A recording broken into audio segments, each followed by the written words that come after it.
Hello, everybody. So I read a lot of self-development, psychology books, watch the YouTube different channels on self-development and productivity, and I'm been a life coach for 11 years now, and I'm amazed at how much of the stuff that we read about simply doesn't work. And I have the perfect laboratory. I've been doing this for a long time, and through trial and error, I've been able to figure out what is effective and what's not effective. And it varies, depending on the person. But one of the rules or one of the guidelines that I go by is it simple? Is it easy to follow? Is it easy to do? Can anyone from a teenager to someone in their 30s, 40s, 50s, and even someone older, can they pick it up and do it successfully? And if it doesn't pass the simplicity test, people likely are not going to stick with it. And what you see on YouTube is a lot of productivity gurus or self-help or even psychologists or therapists or life coaches. They'll promote a system that is really complicated. It's really hard to stick to. It is overwhelming. And from my experience, only a small percentage of clients can keep up that type of routine over an extended period of time. And that is really the key metric. Can I stay with this consistently? As an affordable life coach, I tell clients, and I have clients from all different backgrounds, ages, economic groups, and I tell them quantity will take care of itself. What you want to focus on is consistency. Consistency trumps everything else. If you can stay consistent with the habit, with the goal, with whatever you're trying to do to improve the quality of your life, the quantity will just happen gradually over time. And one of the things I found very effective in myself and with other people is a timer, just a simple timer. And I know there's the Pomodoro method that a lot of people like to use. Personally, it doesn't work for me. I don't feel like sometimes I want to do a task or a habit for 25 minutes because that will create too much resistance. And I don't want to take a 5-minute break because usually the Pomodoro method, it's basically, for those of you who are not familiar with it, it's you work for 25 minutes and then you take a 5-minute break. And after a repetition of 4 of those, you take a longer break, like 15 minutes or 30 minutes. It really varies. And that's hard to stay consistent at. Some people, it works for them and that's great. Like I said, for me, it doesn't work. And what works for me is just keeping it ultra simple. And so all I do is measure the resistance, because there are so many factors that will affect our productivity, affect our self-discipline, affect our willpower in sticking with good habits. And it's not going to be constant. We're not going to be able to be on top of our game 7 days a week, 24 hours a day. We are going to slip. It's inevitable. You're going to slip, you're going to slide, you're going to backtrack, because there are so many different variables. Hey, for me, if I didn't get a good night's sleep, my productivity dips significantly. If I find I'm overly stressed, my productivity again will dip. And so it's hard to commit to a lot of these systems because they are anticipating that you're going to be operating at your peak performance. And we're never always operating at peak performance. Even professional athletes have bad games, and bad games regularly. Or miss a lot of shots. So we're never going, or strike out, we're never going to be at that peak level. So when you lower the expectation and don't put so much pressure in yourself and find ways to want to do the goal or habit, whatever you're wanting to do, and not putting that negative energy, like I have to do this, I must do this, and then beating yourself up, it doesn't work.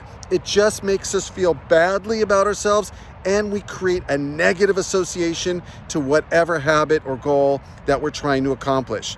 If I have to use pressure to get myself to do something, I know I'm not going to stick to it for a long period of time. We want to have a strong enough why, a strong enough reason to want to do it. So you are more inspired, you're more motivated, but most importantly, those things aren't as important as commitment. When you're committed to your habit or to your goal, you are going to stick to it consistently over a long period of time. And commitment's like a muscle. The more you commit to small things and build up that self-confidence that, hey, I am a man or woman of my word. When I say I'm going to do something, I'm going to do it. And you start really small, you start having faith in yourself. And when I'm working with clients, that's what I help them do, is rehabilitate their belief in themselves and their ability to keep their word in what they say they're going to do. And you start trusting yourself. Other people trust you. And really, that's a huge problem, is that we don't trust ourselves to stick with what we say we're going to do because we're not patient.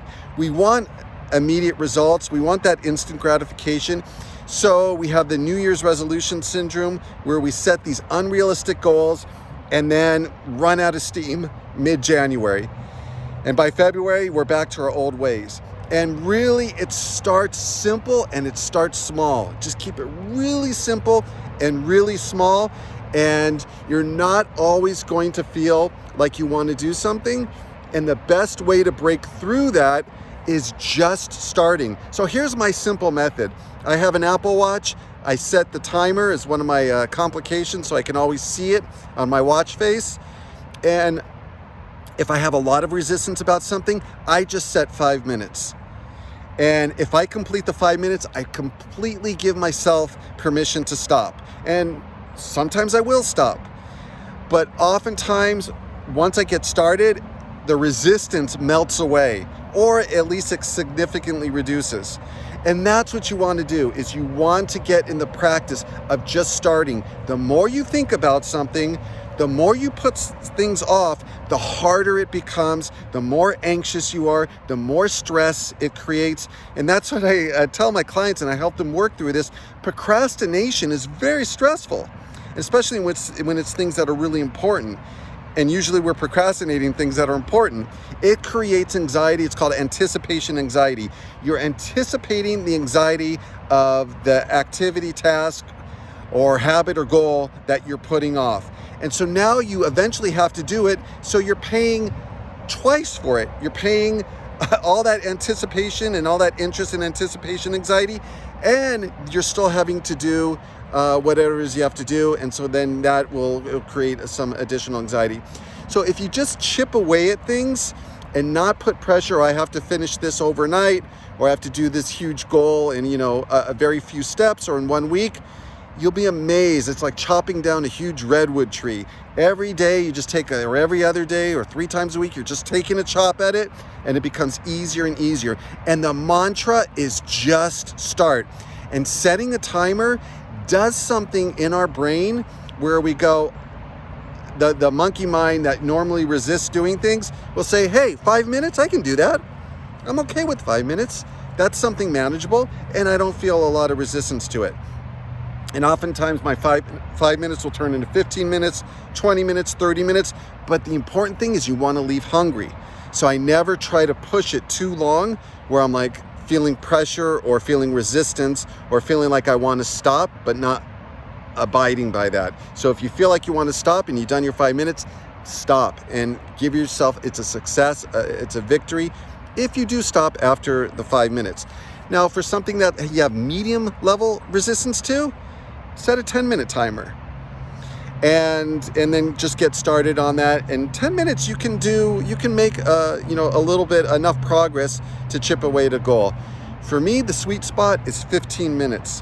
When I set 15 minutes timer on my watch, they sell different devices you could buy on Amazon, like kitchen timers.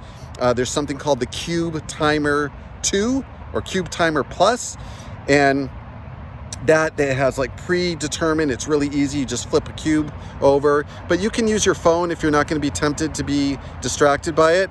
Anything, as long as you have a timer. You could use Siri, Google Assistant to say, hey, Google set a timer for X amount of minutes.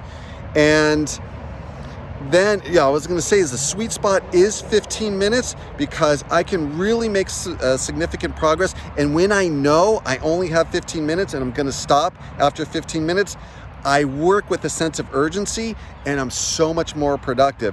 Oftentimes, if I set a timer of 15 minutes, I can get more accomplished than if I were to set a timer 20, 30 minutes or so, because you're going to have to stop. And that's what I'll do is I'll set a timer and I'll say, you know what, after 15 minutes, no matter what, I'm stopping.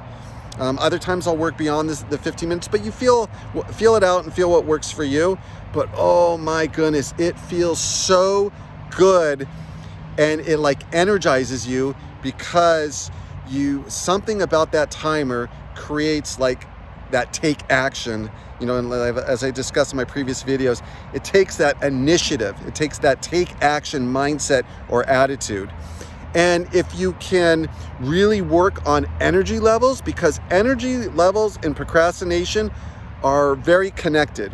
When you're tired, when you're not getting enough sleep, when you're eating crappy foods, when you're not exercising, when you're stressed out or you're struggling with anxiety and you're not dealing with it, it can feel like, something easy can feel like lifting 100 pounds, with one arm. It is really, really tiring and takes way more effort than it needs to be. So really making sure that your energy levels are up, and even when your energy levels are down, doing something small is better than nothing at all. It really makes a difference and it builds on itself. So it gets easier and easier when you have a do it now type of attitude and give the monkey permission to stop. The resistance really significantly diminishes. And then you can work your way up to 20-minute timers, 30-minute timers. Some people will do 30 minutes work, 30 minutes off. Again, experiment what works for you. But just take away the pressure and keep it really small, simple, and easy. And don't overcomplicate it. And, that's something I work on in coaching. The accountability, we're social beings, and the accountability makes a huge difference. And it's not the same accountability you're going to get from a friend or family member. Having an experienced life coach that knows what they're doing, it makes a world of a difference. That gentle accountability, that support, that encouragement, and helping you set up and structure your goals, habits, to-do lists. It really is a game changer, and it adds so many years to your life because you're much more productive, you're much more focused, you're much more disciplined, you're much more committed, and your self-esteem just rises because you have that sense of accomplishment. I'm making progress on my life, I'm moving forward, I'm doing things, and that really builds confidence. And it creates value, and other people will women, men will pick up on that energy, and it's very, very attractive. So if you're interested in affordable life coaching, my email is in the description. The consultation's absolutely free. The first session, you get $20 off, so you can give it a try. And after that, it's extremely affordable. It's ridiculously affordable. So I encourage you to shoot me an email. And if you'd like to support the channel, I try not to do ads on my videos. I don't know how that's going to affect the YouTube algorithms, but if you'd like to support the channel, there's a PayPal link in the description. And anything you can do to help out the channel by subscribing and liking if you enjoyed the video is greatly appreciated. And comments, I read all your comments. And thank you for your support. And just remember, keep it simple and try the timer method. And I'd love to hear in the comments what your experience is with it. And you'll find that some of the things that you've been putting off for quite some time just magically get done because you're approaching it the right way. What's the best way to eat a whole elephant? One bite at a time. Something that seems overwhelming, just take a one bite at a time approach. And sorry for that analogy for you vegans, but you get the idea. Keep it simple, keep it small, and you can move mountains. Thanks for watching. Until next time. Bye-bye.